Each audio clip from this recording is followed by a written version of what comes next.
nation rise. Wouldn't think of full time. So we stop being victimized, organize and centralize. Take the shackles off your mind. Black nation rise. Hold your head up with pride.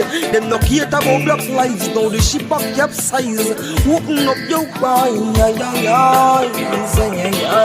Firstly, every African a queen and king. Know your past and you will know yourself with it. Black man not got our color and no sin. Never trade my roots, me proud of my skin. Sing I forget the old slave master Jim. Pan back with fasting. I know them now bring them from the plantation. Nowadays a prison. Hear the ancestors them singing African hymns. But we have to rise up in order to win. We have to stay afloat in sickness and we can't sing. Call out the black leaders in our communities. We stand against injustice and stand for unity. And in action rise. Wouldn't think of full time. Do we stop being victimized, organize and centralize. Take the shackles off your mind. Black nation rise. Hold your head up with pride. Them no care about black lives. Now the ship a capsize. Open up your eyes. Freedom must come with a cost. You can't know the future if you don't know the past. You can't sight the fullness if you don't know the half. Them milk them and the cow and them want kill the calf. Check the status, it's off the grid off the graph. Look how much plucky youths them kill off the ras. Classism, racism, black brother them a ball. We have to fight all if we back against the wall. Like a Bengi roll. Bengi roll.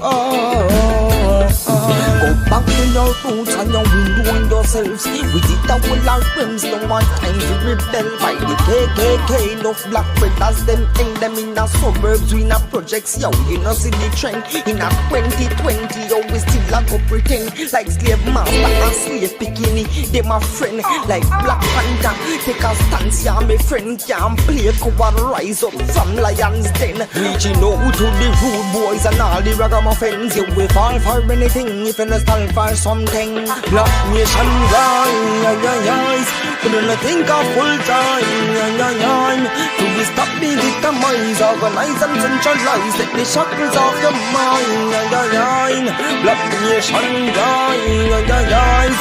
Hold your head up with pride. Them no care about black lives. Now the ship a capsize. Open up your eyes.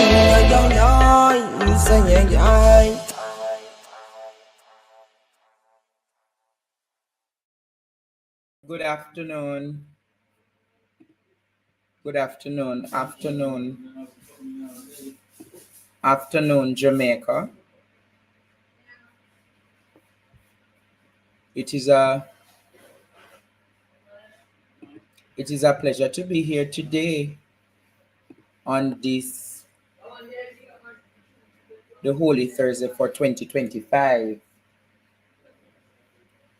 Today, you know, it's Holy Thursday. Holy Thursday, Jamaica.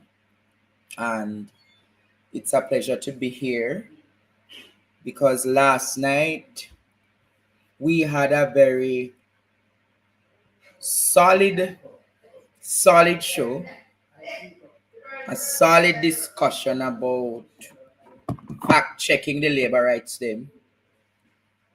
And today, Jamaica, today we are going to be doing some more.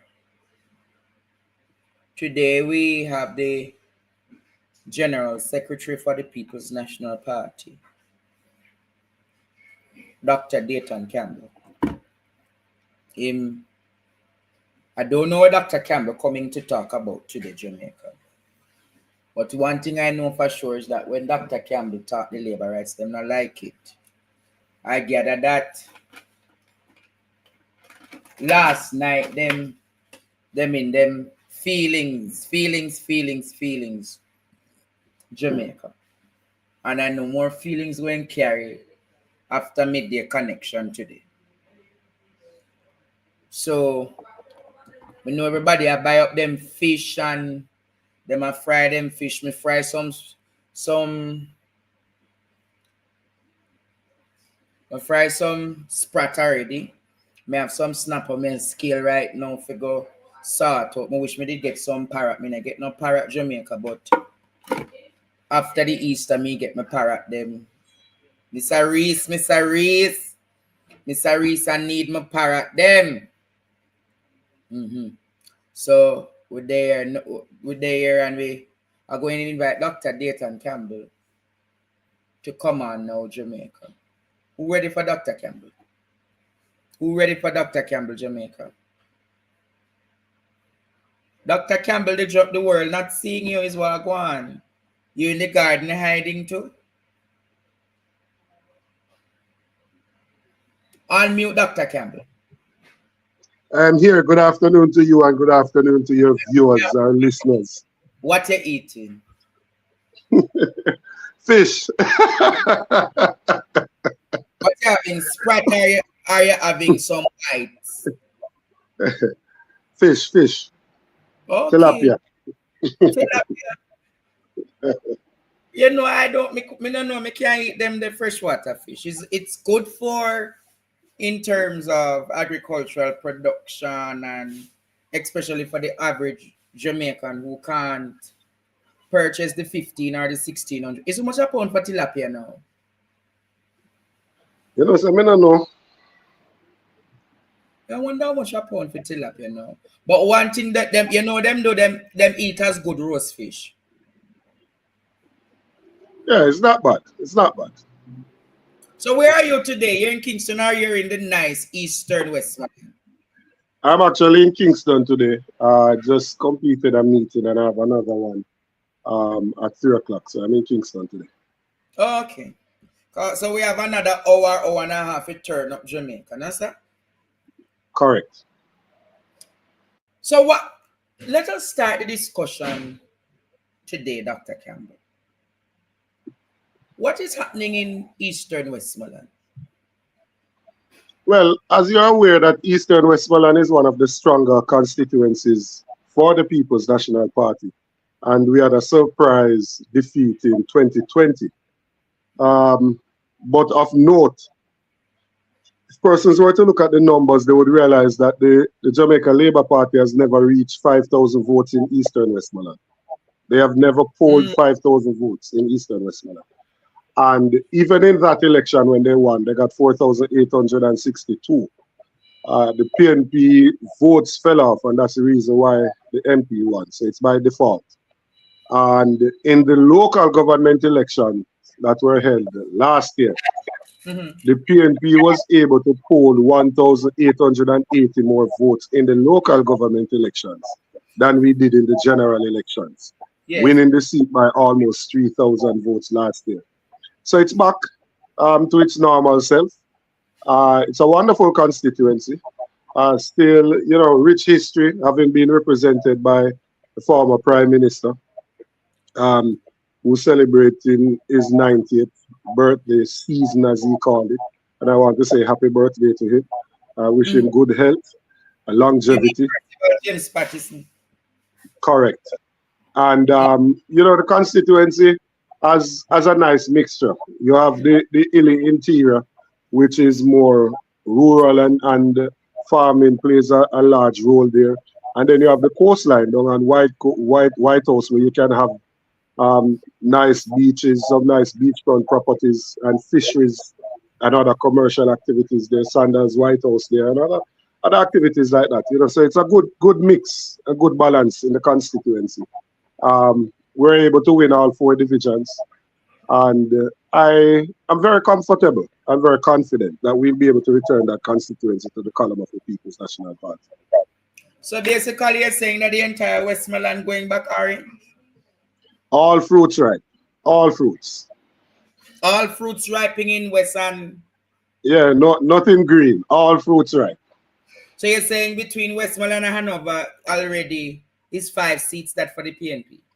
5 love. 5 love. And you're also going to do some serious damage in St. James? Correct. You know, where the West goes, the rest goes. So we're starting out, you know.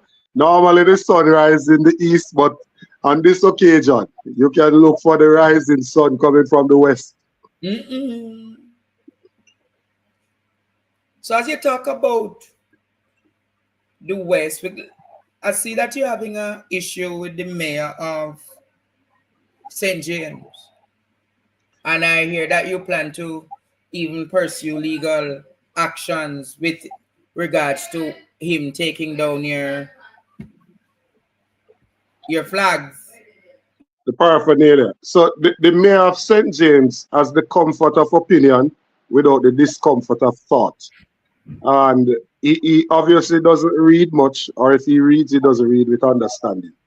Because what he is suggesting, based on the Town and Country Planning Act, is that if he reads the section properly, it does say that political paraphernalia are exempted once an election is impending. So the only question remaining to be answered is whether or not we are in a period that we would consider the elections are impending. Now, we go to the ROPA, the Representation of the People's Act, ROPA. And in the ROPA, it clearly defines the campaign period, which is 54 months after the last election. Right? The last elections were in September of 2020.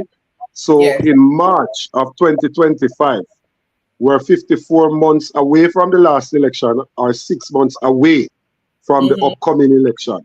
We were written to by the ECJ to say that we are in the official campaign period. So what he's suggesting is that it's unsightly. I heard him saying, imagine having flags and other things on Jimmy Cliff Boulevard and other things like that.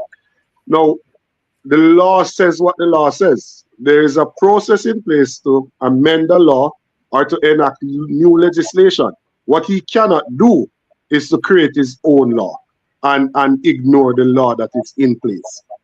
So I think he's on very shaky ground, and I think he needs to get better legal advice because it's not the first time. This is not the first time he's offending our senses. Because after the local government election last year, Richard Vernon, prevented some of his own JLP councillors from being sworn into the St. James Municipal Corporation by misinterpreting the law. It is the same Richard Vernon, a few years ago when he was deputy, that said that persons who migrated were cowards, right? And shortly after that, we had the finance minister migrating. And additionally, what he's doing is political victimization and intimidation. And the reason why I'm saying this is because in St. James, we still have up pictures of Richard Vernon when he ran as councillor. There are still poster boards that are in St. James in his division when he ran. And the deputy mayor as well, who represents the Spring Garden division in West Central, there are still poster boards up of him as well. And those have not been taken down. Yes, they are. We have posted pictures of them. And to show you it's nonsensical, not only that the law supports it, but that's the convention. If you were to ask anybody in Jamaica, that's what they know as the normal convention. Additionally, in every other parish that you go, you see people putting up billboards and poster boards, right? The PNP currently has control of 7 municipal corporations. And under those corporations, we have 38 constituencies. KSA has 15, St. Catherine has 11, Manchester 4, Westmoreland 3, and over 2, right? We have currently control of 38 constituencies. In none of the parishes that we lead the corporations have we been taking down the billboards or poster boards of JLP members. In none of them. Yet still, this mayor seems to be on a frolic of his own with no leadership in the Labour Party, like a rudderless ship, to call him to order, to tell him to desist from what he's doing. And then he comes on with pure arrogance because he does not have any foundation in law to support what he's doing. But aren't you seeing that the ship sinking over there? Because on Monday, you showed up at UTEC for a town hall meeting. and there was consensus that it would have been 2 representatives from the PNP and 2 representatives from the JLP. And Correct. Favor Williams was missing in action. And then she said she never gave permission. I don't know how you see it as a general secretary. Had it been that you confirmed with CVM and Patricia Duncan never showed up, people would have argued that there's discord in the People's National Party. They would have. But, you know, discord is communicated differently based on which party it is in. That's what I've noticed in Jamaica. But I am questioning what the minister said, because when I was called, I was informed that they're having a debate in Eastern St. Andrew with the Minister of Finance, Minister Favor Williams, and our candidate Patricia Duncan Sutherland, and that they have invited the 2 general secretaries, and that the others have already agreed. So CVM said that they confirmed, the others agreed. They told me, that's exactly what they told me, that the others had already agreed to the debate. They wanted it on Tuesday, and then they called back to say one of them was having difficulty, and based on that, they have moved it to Monday. So not only were they aware, but they were facilitated. I have executive meeting, as you are aware, on a Monday. I had to go to executive, leave executive, and go to the debate because they were accommodating them on the Monday. So for her to come out after and say she wasn't aware, I am questioning the authenticity of her remarks. My God. So not only, so you're basically saying at this, you're only really even bent to facilitate them. We facilitated them. I had to truncate my presence at the executive meeting, where I have to give the secretariat update and the general election preparedness update. I had to truncate all of that and leave, and I had to be dressed for the debate from the executive meeting and leave to go there, only to go there and hear them saying that she didn't give permission. I'm questioning that, because that's not what was communicated to me. But I'm not surprised, because in relation to the national debates now, when the elections are announced, traditionally we've had a debate between the 2 leaders. We've had a debate between Minister of Finance and spokesperson on finance, and then we've had a team debate on social issues. Suddenly, it has been pushed that we need to have a team debate for finance. Now, in the budget debate, you know, the budget is presented by a singular person, the Minister of Finance. There's no team that presents the budget. We just came out of the budget debate. The budget debate is the presentation is given by the Minister of Finance. All of a sudden, members of the Labour Party are now arguing that we need to have a team debate for finance.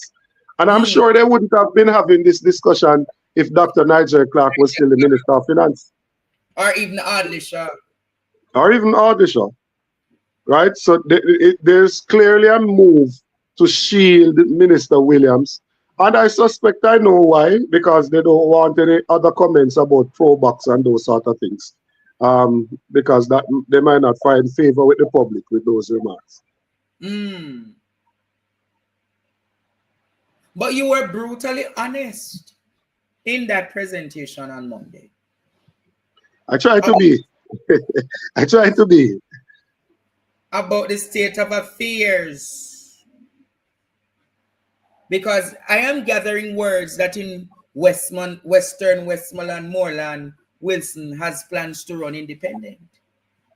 Well, you know, when we were doing our candidate selection, when we had any form of disruption, I got calls incessantly, especially from my friends at Nationwide. They would report on it numerous times. Numerous articles would come out. Here we are now in the final year, less than 5 months away from the constitutionally due date of the election, contrary to what the Minister of Legal and Constitutional Affairs is saying. And we now have all hell breaking loose in the Labour Party, and there's minimal reporting. Think about it. Western Westmoreland, South Manchester, Northeast Manchester is still without a candidate. Central Clarendon had protests. Northwest Clarendon had a runoff on protests. Then you come further to North Central St. Andrew. Then you go to Eastern St. Thomas, where Michelle Charles was put before the workers with a very low turnout. You go to Northwest St. Anne, where that's not public, but I'm sure that Otney Lawrence thinks he's a better candidate than Crystal Lee. And the Labourites on the ground seem to agree. Then you go to St. James, and you have West Central St. James, where Malawi Fort was also put before the delegates. So all over, you have these issues. And you don't see it being reported on in a similar way as to how it would be reported on had it been within the People's National Party. But so, I'm not surprised. No, I'm not surprised either. I'm not. I'm not. And it is very uncanny for it to be happening at this time, because the government is the side that knows the date of the election. And, you know, they want to suggest that there's good management. But I'm saying that this is a symptom of poor management. Because if you're going into an election, you know that the elections are due in September, and you are just now changing candidates, which we all know is a divisive process in and of itself, especially if sitting MPs are being challenged. It has to be a divisive process. That, to me, is a symptom of poor leadership and poor management. So, I said it some time ago that when governments are in their last quarter and things like this happen, it is certainly a recipe for disaster. And I am not very old, but I have witnessed in 2016 when even the People's National Party had these internal issues. And I'm sure I called you when I was on the other side then and said you're going opposition very soon. I remember you said, Andre, rubbish. No, Andre, rubbish. And then the inevitable happened. So if we're to go according to the pattern and the predictable nature, wholeness and them will be on the other side and you will be on government. But how people very soon. Very soon. I mean, they're doing they're making the same mistakes that we made in 2016. When we had challenges in Northeast St. Elizabeth with Raymond, in Southwest St. Elizabeth with you, Buchanan. Damien was challenged up in East Rural. It's the same mistake that they're making. And it's the same thing because we had 42 seats and you might have thought that, you know, you had enough cushion and you wouldn't lose from there, but we lost. We were same thing. We were championing good economic management. Audley Shaw was saying that you're passing the people's test, but you're passing the IMF test, but you're not passing the people's test. And it's the same thing that I am saying now, that people cannot sleep on balance sheet and that they have no food to eat. And therefore the people are demanding change. Because what is taking place in Jamaica now, the economic management that the JLP is seeking to claim paternity for, it's just based on the rules that were put in place in 2014. We put it into law. The EPOC and those oversight monitoring thing that we put in place. We put that into law. It is not like they could have done anything else, right? It is the law that has guided them to the point where they've been able to get the reduction in the debt to GDP ratio. Because certainly it is the first time that the Labour Party is in government and we have had a reduction in the debt to GDP ratio since I've been alive. First time. Because in the 80s, they received the country in 1980 with debt to GDP at 70%.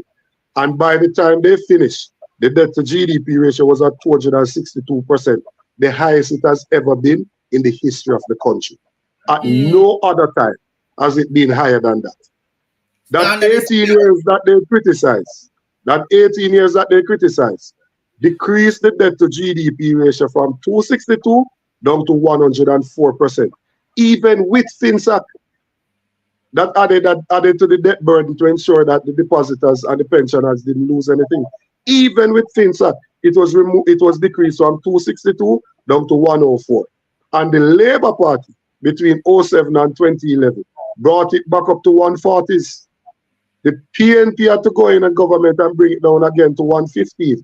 And then we put those rules in place. And it is those rules that have caused it to be here. So when I hear people concerned as to whether or not the PNP is good at economic management, I'm saying, but if we're using debt to GDP ratio, then the PNP would be the masters of it.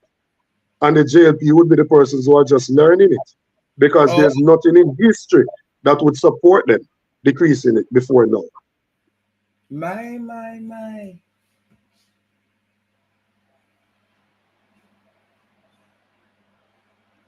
And these things, you know, I think one of the mistakes that we made was not defending the 18 years earlier. I think we allowed it to take root that those 18 years were not beneficial to the country. And even persons who their entire livelihood depended on those 18 years. They went to school, went to university, own a home during those 18 years, that are saying those things and benefited directly from the policies of the PNP. Well, I believe that your comrade from East Central St. Catherine last night gave a proper schooling. Yes, he did. From Norman Manley era to the Michael Manley era to the Pattison era to the Simpson Miller era. But there is one common denominator in the Labour Party eras. No building of national institutions. Very limited, very limited. And I think this is the first time. I think this is the first time we've had a prime minister who has not built one school. I think this is the first time. I think Holness has the unenviable record of being the only prime minister that has not built not even one school. And this is the former minister of education we're talking about. It is a disgrace. I saw a video that he posted recently talking about why you should choose government because they've and when he said build highway, they showed a picture of a highway. They said hospital, they showed a picture of Cornwall, and we'll get to that. And when they said school, they couldn't find a school to show. They could not go back and look at the video. They could not find a school to show. It is the first prime minister of the country that has not built one school. Not even one. Not even one. Right? And you know, there is when you say, I said it recently and some persons cringe a little. When you say that we are being governed by a set of persons that are not bright, or you might say dunce, you know, people take offense to it. But if you look at the meaning of the word, and then you look at what has taken place, it might be applicable. Take, for instance, the man over in Portland who likes to be a bully. Oh, that one. Right? Yes, Daryl Vance. Complain and says all sorts of things. I like to be a bully, right? When he took over, when the PNP left office, the energy cost was 26 US cents per kilowatt hour. It is now over 40 cents. And you know that once energy cost goes up, then almost everything moves with it. Right? Under his watch, the cost of energy, despite the Prime Minister saying they were going to be bringing these major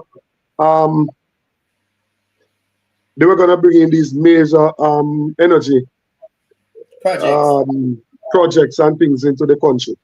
The energy cost has moved from 26 US cents per kilowatt hour to over 40. Two, when they took over, JUTC had more than 450 buses. My God. Even with the 100 that they've ordered, they have less than 300 operational now. Even with the 100. And the operation costs has not decreased. And these people get up and want to tell you that it is the first time. It is indeed the first time that we've seen this level of mismanagement. It is the first time. We're not used to this as a country. We don't used to see these things before.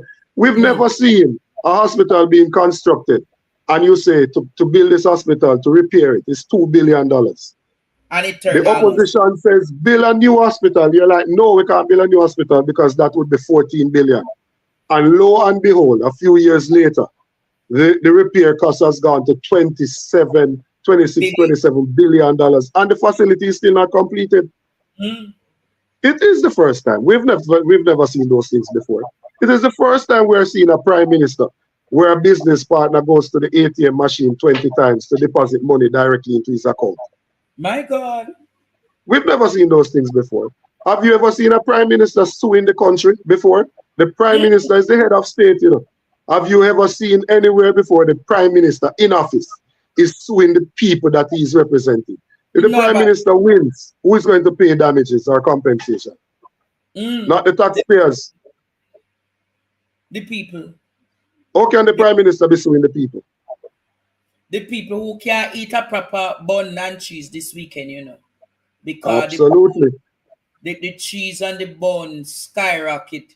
The people who can't even eat proper meals this weekend or even most nights because the cost of living has quadrupled under this government. Those same people, and it is those same people, I hear them talking about salary. It is those same persons that what they have done. You know, if you speak to the average Jamaican, when people were working before, they were getting some benefits that were not being taxed. What the government has done is to roll in all of those things into what is called the people's basic pay. Mm-hmm. And so a man that was earning 1.5, say he wasn't paying any income tax, and he was getting some other incentives Mm-hmm. on a monthly basis that were not taxed. He was carrying home, say, $300,000. What they've done now is to roll in all of that into his basic salary. You know?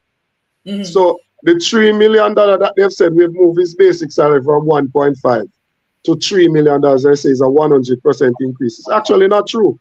Because what has happened is that if you had included all the benefits he was getting before, his salary was already at 2.7, 2.8. So he really has only gotten 10%. But the reason why he's in a worse position now is because the portion that was not being taxed before is now subjected to being taxed. My. And so you have several persons who are taking home less than they were before, or they are taking home less than the 20% that was guaranteed in net increase for everybody, whilst the government took 300%. My. So corruption is the worst it has ever been. It is, and the polls have said that.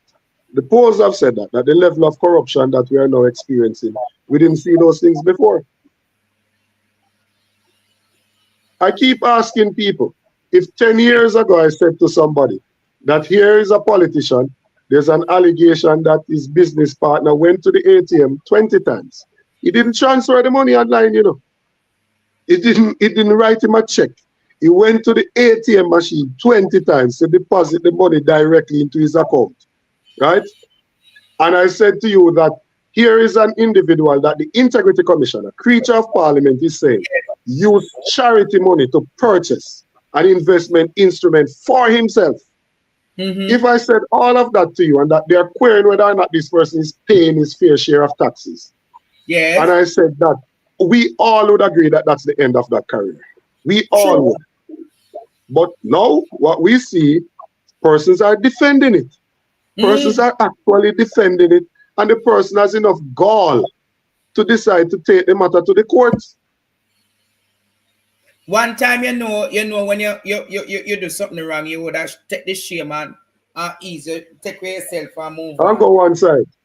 But this man, though, this The one. temerity. So, what do you think about this solidarity program that he's claiming to roll out? Well, it's really an attempt to buy votes. It really is. I don't think it will work, and here's why I don't think it will work. Last year, the government came up and said they were doing a reverse income tax credit program. They allocated $12 billion, and they said 600,000 persons were going to benefit, getting 20,000 each. At the end, they were not able to get the full take-up. I think only 300,000 persons got $20,000 each. Yes. And this year now, the Solidarity Program now is a much smaller amount. It's $1 billion. that is seeking to give $20,000 to 50,000 people. Now, when they promised 600,000 people and gave to 300,000 people, the Labour Party moved from 30.2 to 30.7 points in the polls. I don't believe that giving it to 50,000 people is going to cause any movement, because people have realized that for them to just give you that now and then for you to suffer for 5 years, the people are rejecting that notion. It is almost like a man killing you because he's planning to pay for your funeral. I don't want you to kill me because you're saying that you'll pay for my funeral, right? So just to give $20,000 to an individual and then to oppress them for the next 5 years. People are rejecting that. People are asking for more from their government. So what we have said is that we want to deal with education. So we want the first in the family to be able to go to school. And unlike what the dunceness on display by the MP from Westmoreland, it is not true. It is absolutely not true that the average cost to go to university is $1.5 million. It's actually $600,000. It's the average tuition. It is ludicrous, asinine, to suggest that we have 1 million households that would go.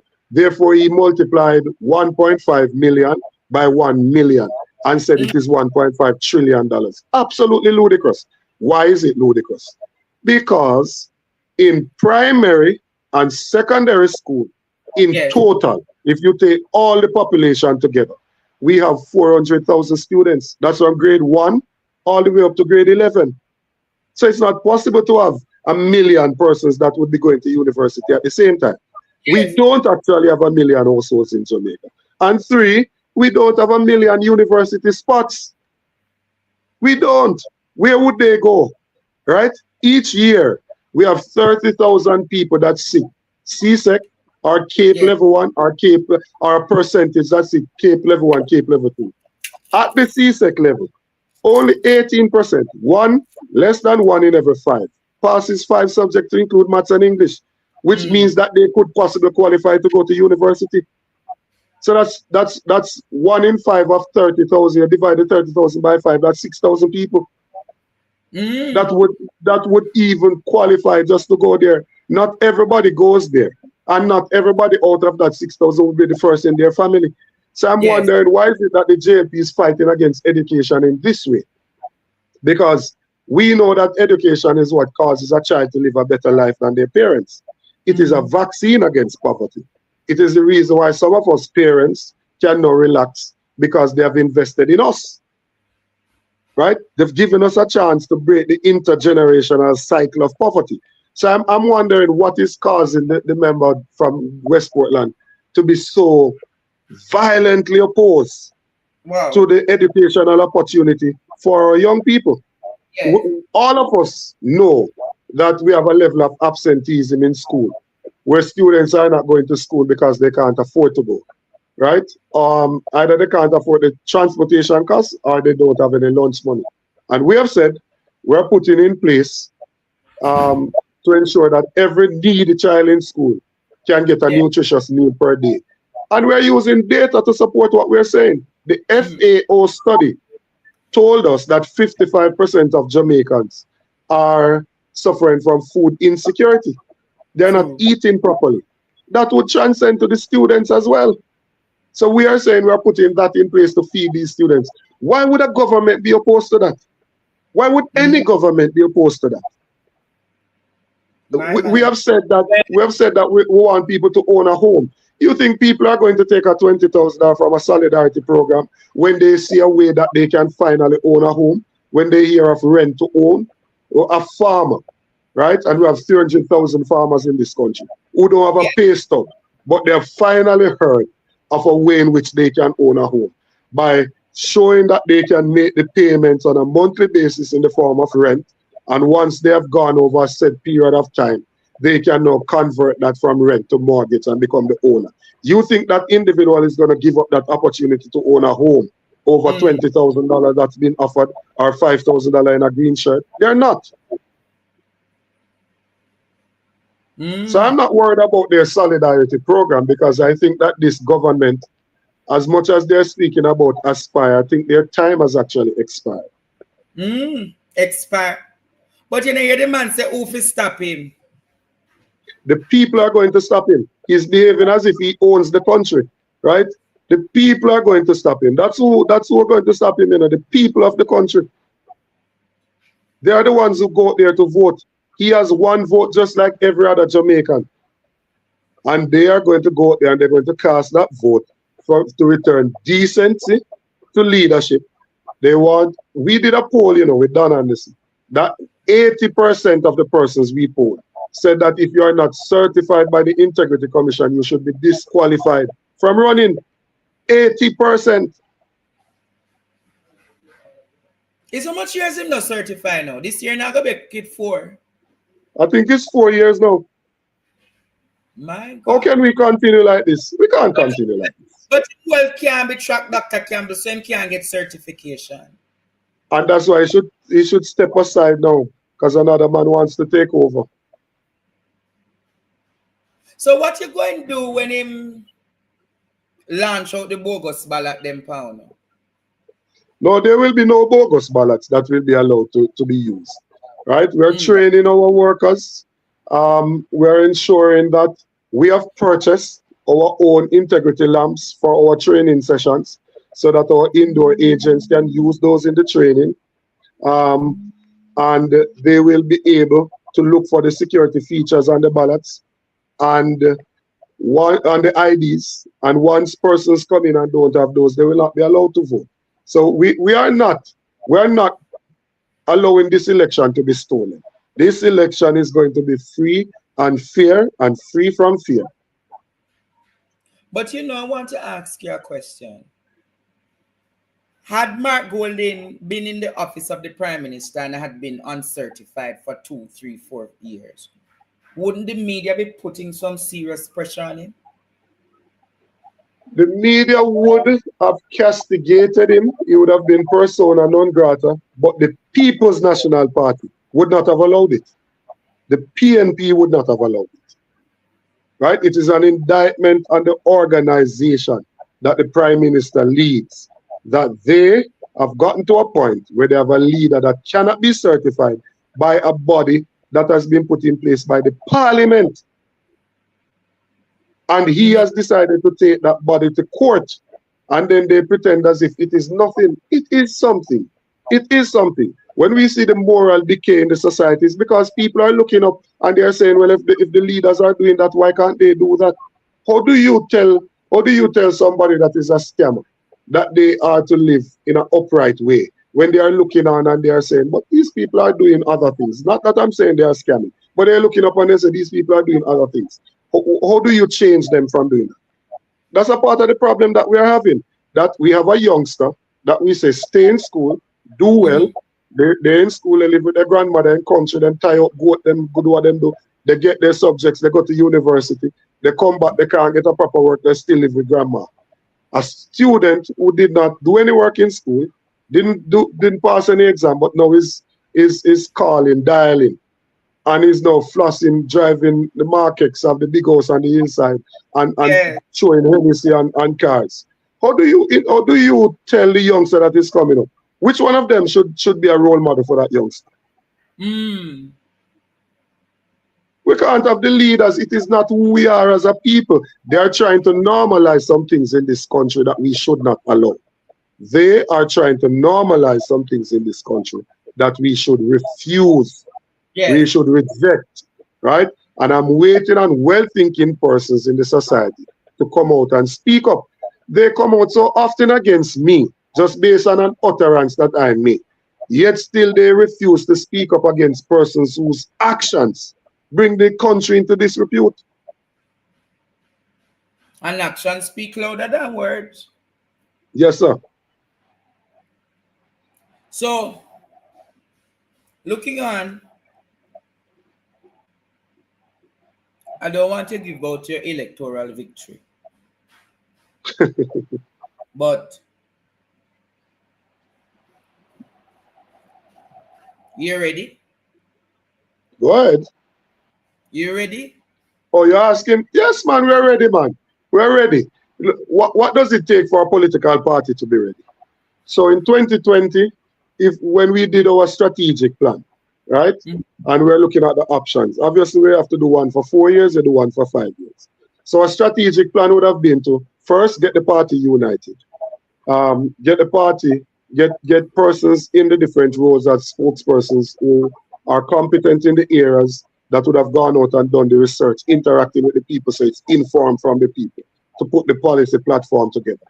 We would have wanted to ensure that we put our candidates in place. This government assisted me greatly because they gave a mock exam, which was a local government election. We were able to see where we are with the different constituencies.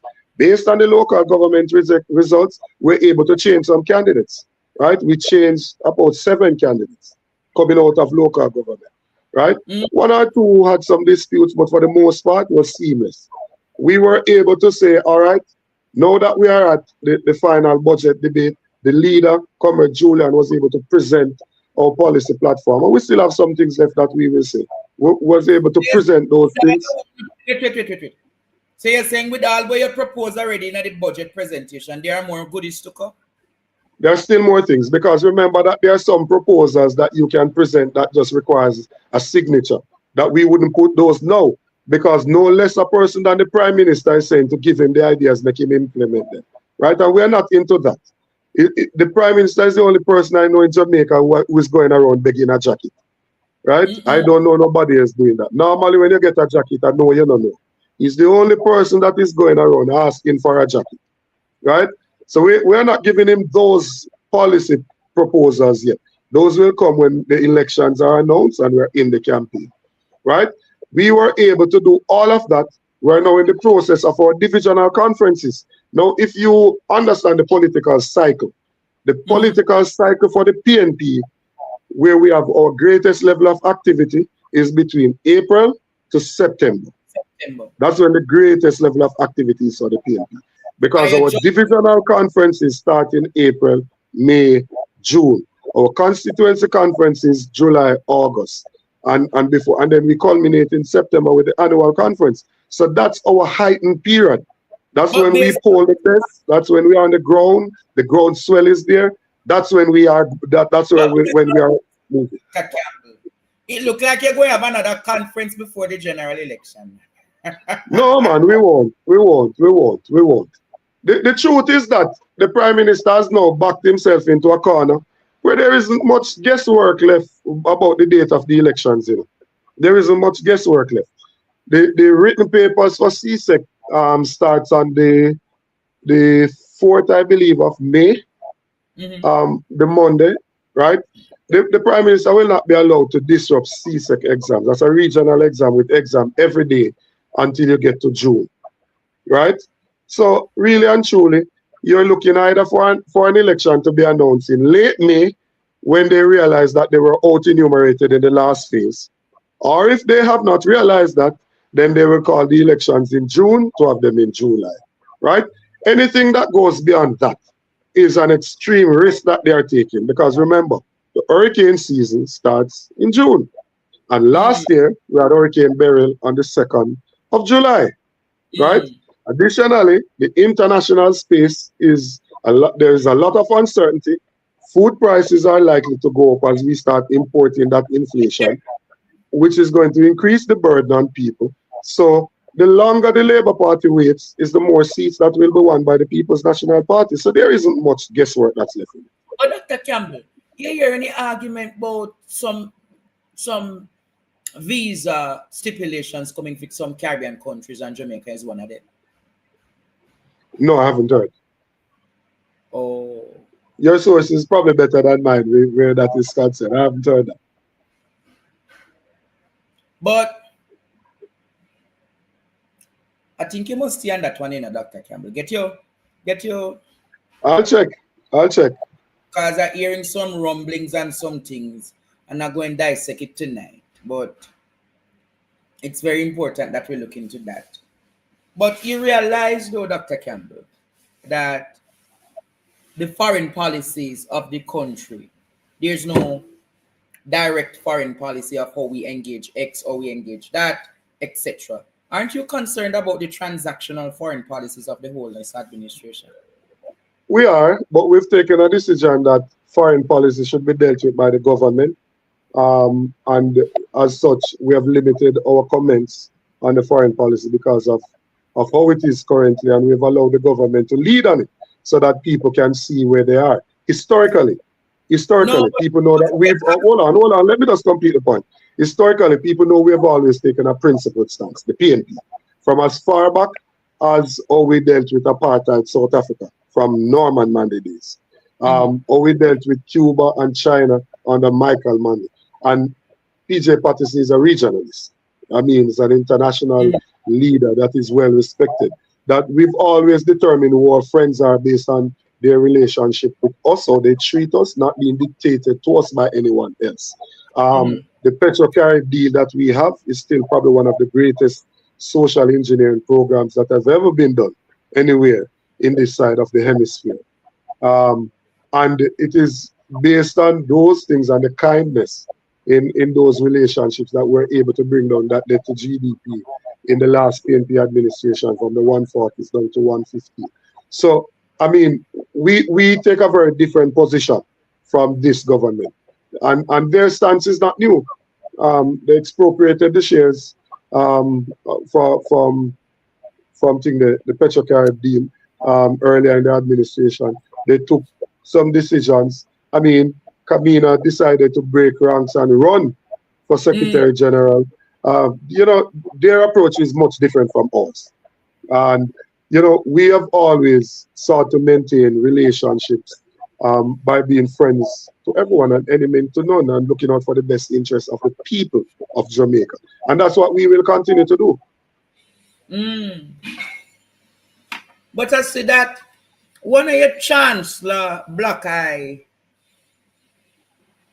colleagues from university days that you attended his wedding a few years back is now the acting director for corruption prosecution in the Integrity Commission. And I see where Kamina Johnson and Ed Bartlett is saying that the IC should step in and go against the appointment of Mr. Lawrence. What do you want to say to the government today about those utterances? I mean, I've taken a decision not to comment on this matter because it's related to me, and I want the persons to be able to make a decision and a judgment on it based on what is, you know, common sense. The notion that an individual in a small country, based on the fact that, you know, you are a childhood friend or a friend from school days, that would prohibit somebody from serving is absolutely ridiculous. It's asinine.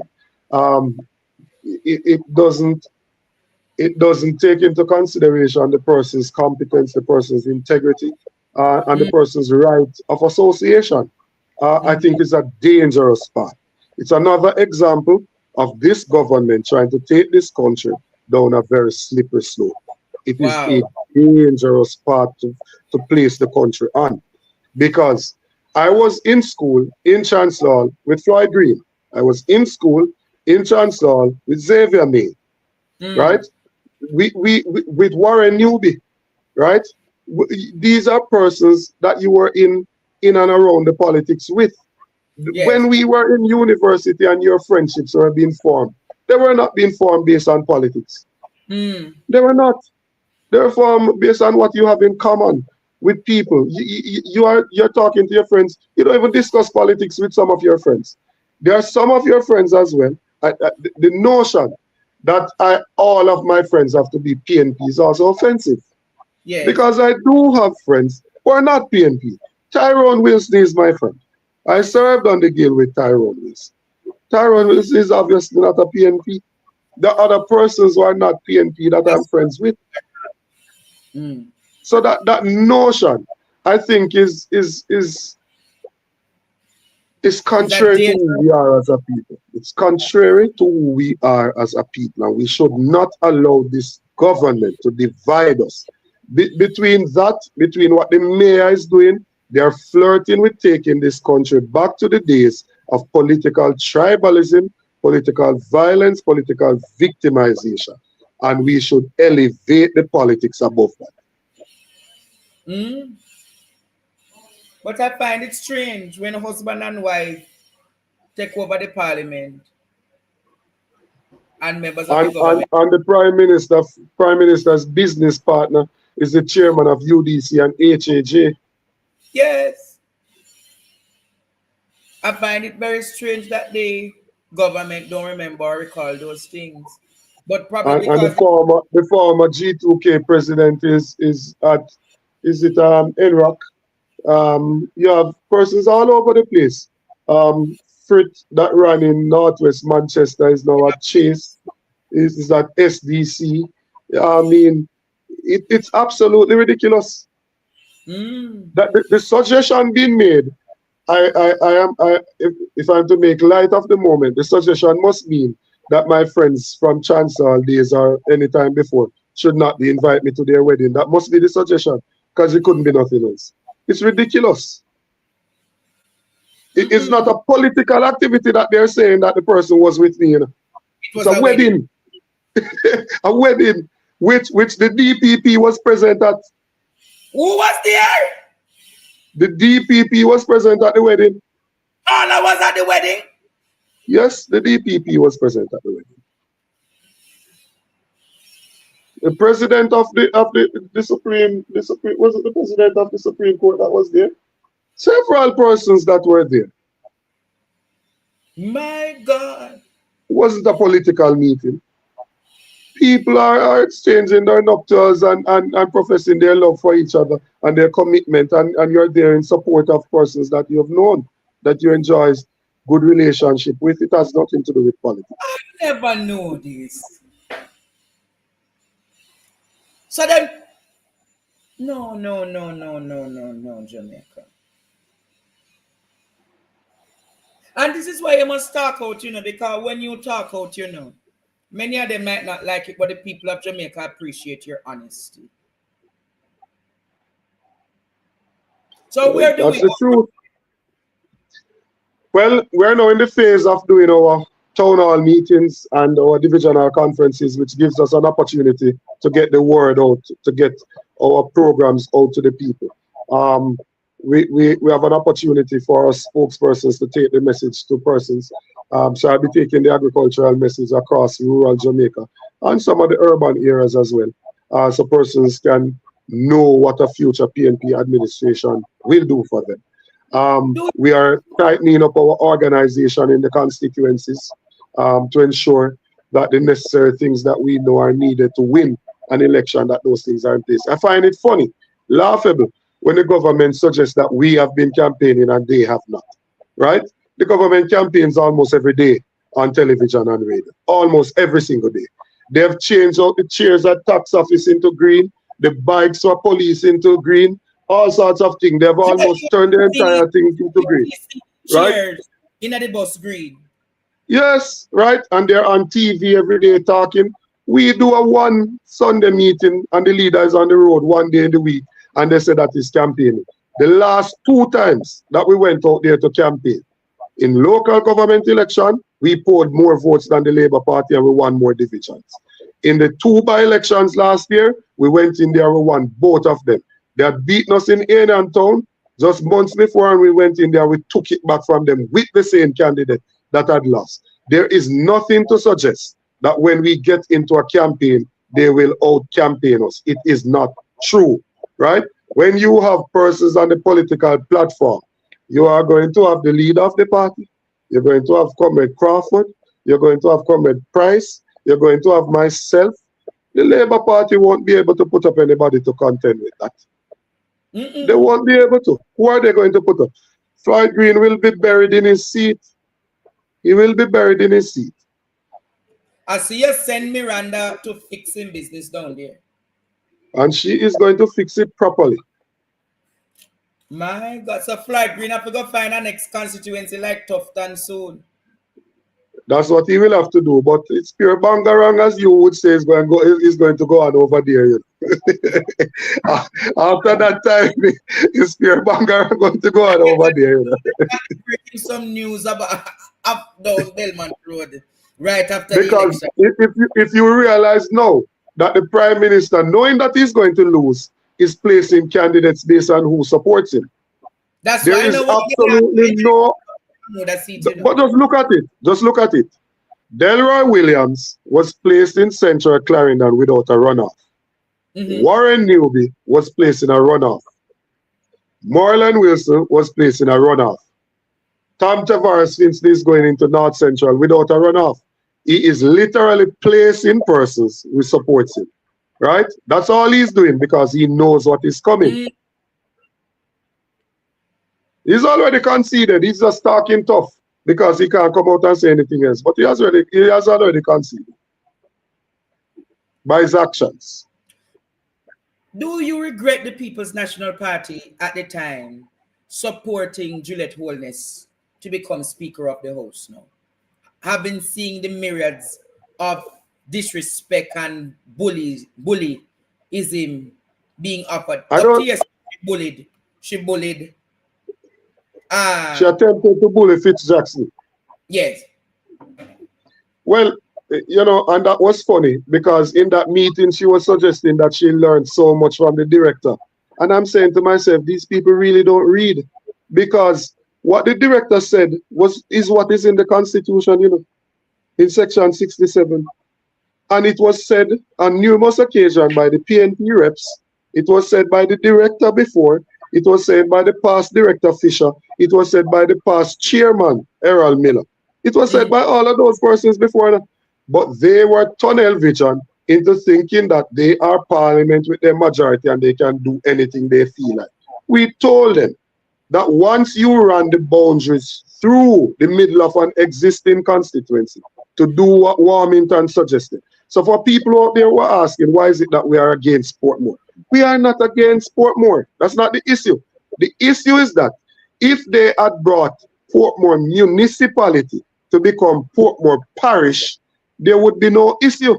What they have done is to run a line through the constituency of East Central St. Catherine to cut off the sections that vote PNP, to put them on Denny's Daily, saying that the PNP will win that anyway, in trying to gerrymander to get a safe seat for Terrelong. That is what is breaching the Constitution, because a constituency cannot be across parish boundaries. So as you would realize, had they brought the municipality as the parish, there would be no constituency that was across a boundary, a parish boundary, because the municipality of Portmore, the three constituencies, would be the parish of Portmore. So there would be nothing that is now moving from one of the constituencies into St. Catherine. They wouldn't have had this problem. They are having the problem because what they were doing is gerrymandering, as was admitted by Warmington when he gave a clear outline as to what they are trying to cut off and what would subsequently happen, what we couldn't win again. That's what caused that problem. In relation to the Juliet Holness matter, as the leader said when Holness got upset and walked out of Parliament, it wasn't that it was an agreed position from the party. You know. What they did, what was that? The tradition is that when they support it, when they move the motion, the opposition seconds the motion. They went there on the day and gave the thing to the leader of opposition business, Comrade Paul, and he went along with it. But it's not that it was a position that was discussed and said that this is agreed to, right? And even if it was agreed to, there is no position I will ever take in life that when I benefit from better information, I can't change my mind. Life and learning is structured in a way that when you get better information, you're supposed to make better decisions. That's what education is all about. After seeing how the Speaker of the House is operating, and based on her behavior, she's totally unsuitable to be in the position of Speaker. Unsuitable? You know, see how she didn't read even the Finance Minister? Totally unsuitable. Unfit to occupy the position. Totally. And I say so without apology. She is totally unfit to be in the position based on her conduct. She'll be out very soon, though. Well, she won't be in the parliament, you know, because that's one of the seats that we are going to take. Repeat that? The Prime Minister's wife, the Speaker of the House, the Honorable Juliet onus will not be in the parliament because East Rural is one of the constituencies that we're going to take. In the local government elections of last year, we knew that going into that election, we had to take back Trafalgar because there was defection. We had to take back Papine, and we knew we needed one other constituency with the popular vote to get the mayor. 2, and we'd get everything. We decided that we were going to target Kintyre division, and we won it. We went in there and we won it.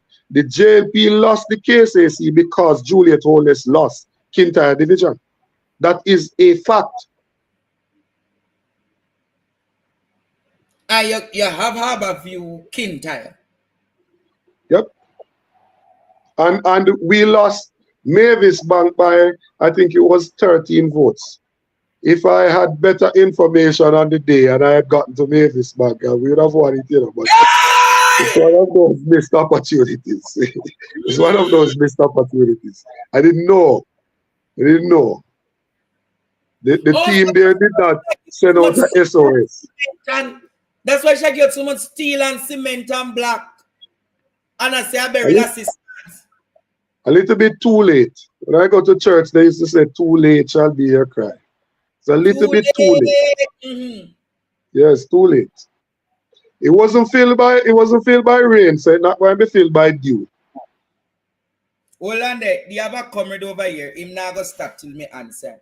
Yes, Comrade Marsh. Good day. Good afternoon. Comrade Dayton Campbell. Yes.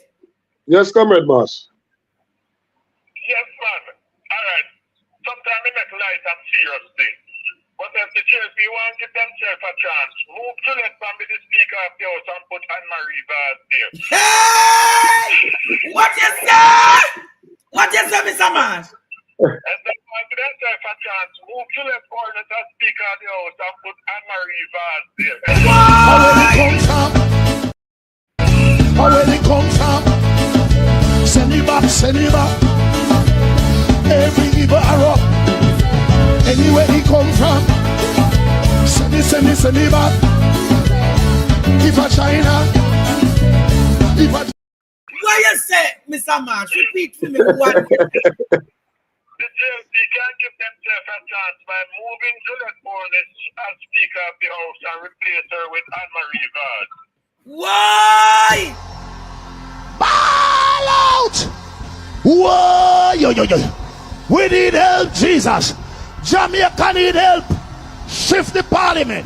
Shift the election. Shift everything. Remove them out there. Take out the cockroach. Take out the thief. Take out the criminal them. Take out the thief them.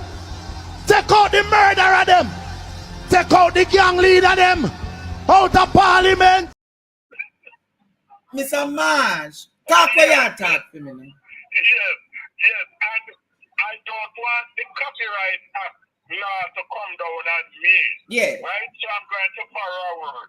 Most of these JLP member of parliament are serving the Andrew Holness administration.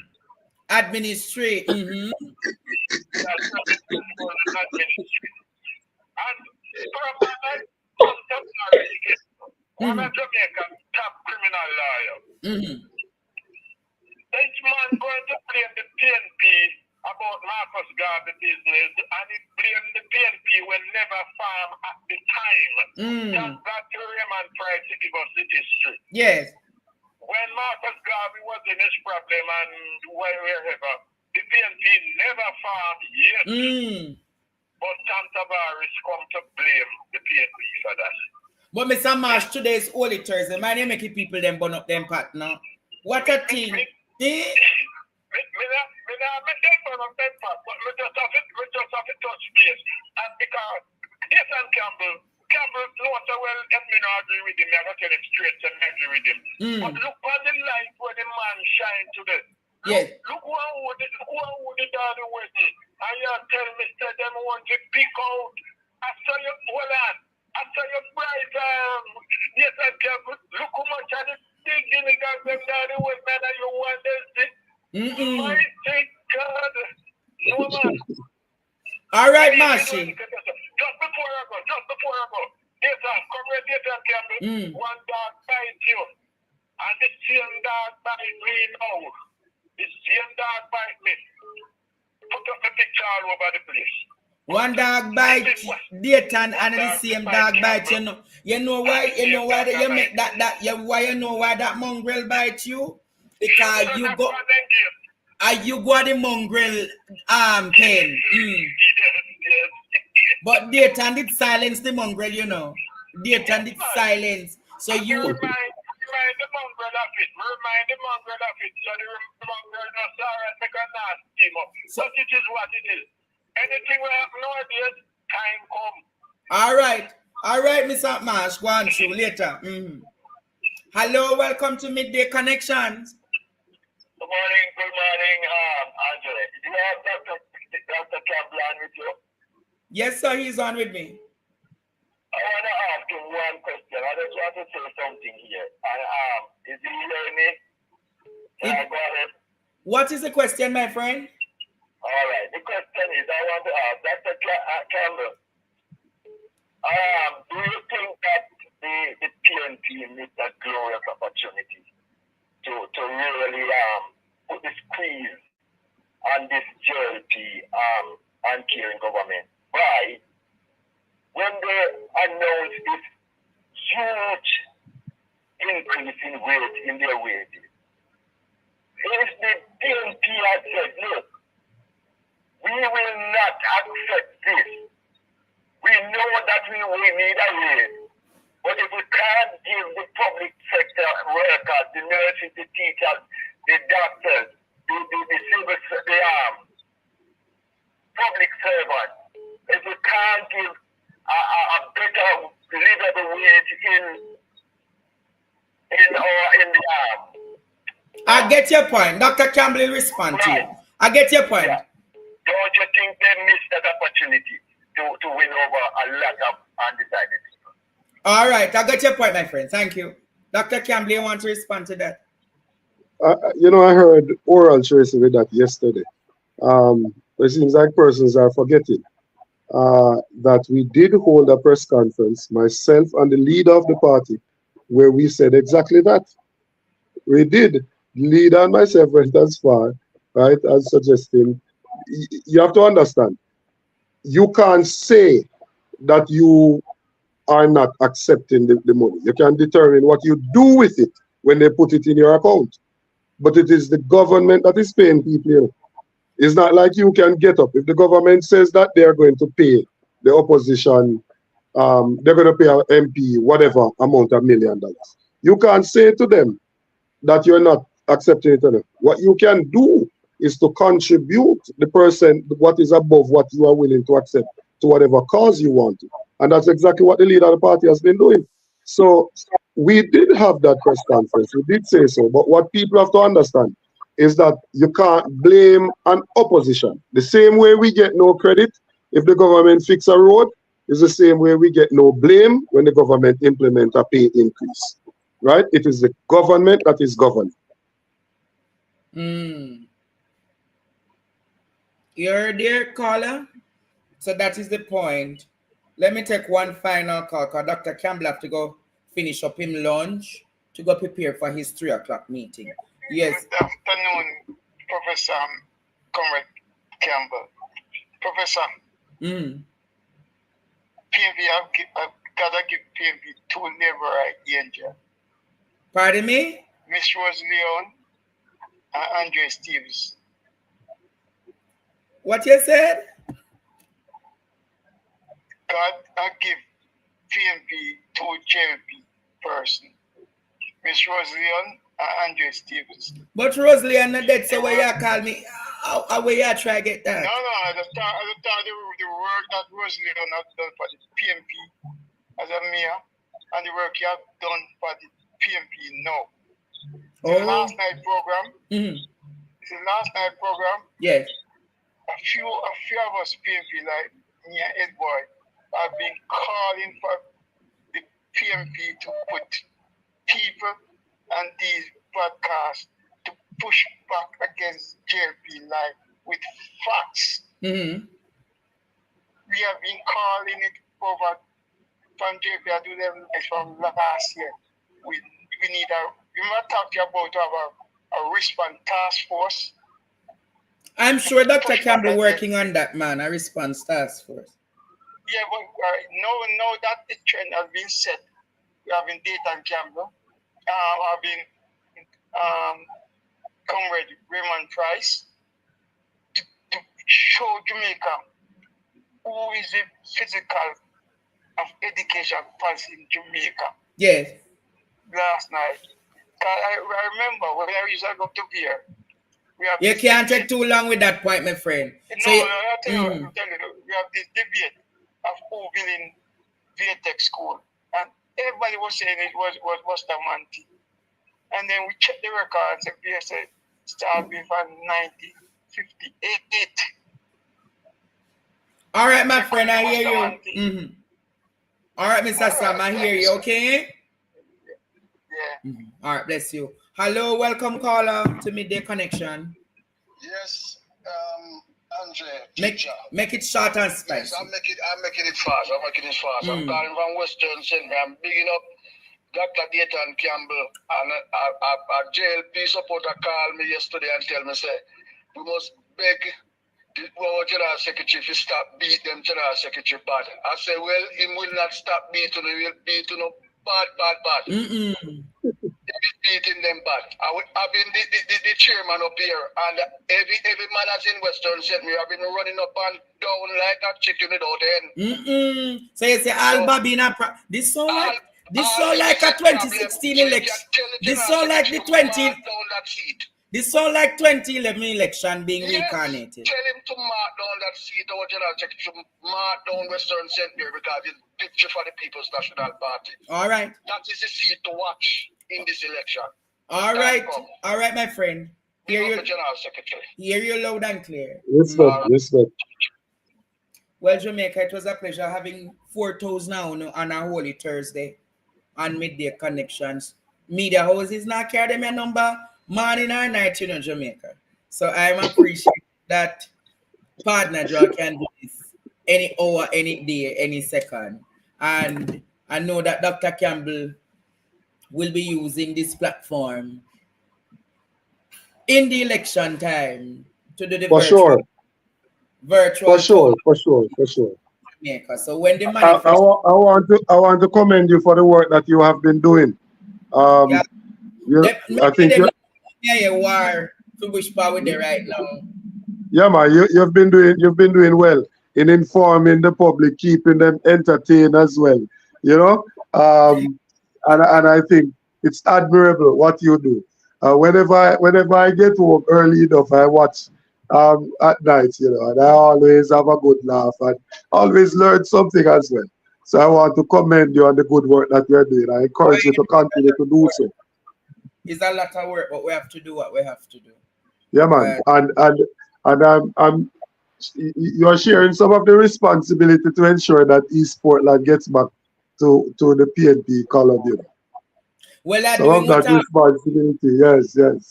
I know you know him. I say Jamaica, Andre, is your responsibility to make sure that it's your responsibility. Oh, Jamaica, very soon. Root them out, man. Root them out. Jamaica, we're rooting them out. But Jamaica, it was a pleasure being here with you all today for Midday Connections. Thank you, Dr. Campbell. See you back soon. Blessings. See you back soon. And blessings, my friends, Jamaica, everybody. And see you all back at 8 p.m. tonight. Walk good, stay blessed, and keep safe now. Bye-bye, Jamaica. Bye-bye.